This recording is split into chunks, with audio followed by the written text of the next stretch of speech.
Benvenuto! In questo video ti mostrerò come attivare la modalità chiara su XIAOMI 15T.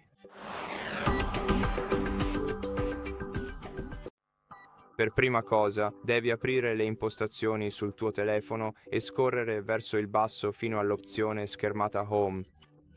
Una volta qui, vai su Schermata Home e poi seleziona modalità chiara se vuoi attivarla. Quando esci dal menu Impostazioni, la modalità chiara verrà applicata. Per disattivarla, vai di nuovo su Impostazioni, trova ancora una volta Schermata Home o semplicemente, seleziona semplicemente questa opzione qui, poi scegli disattiva modalità chiara e dopo la modalità chiara verrà disattivata. E questo è tutto. Grazie per aver guardato questo video, se ti è servito, iscriviti al canale, lascia un like e un commento qui sotto. Alla prossima!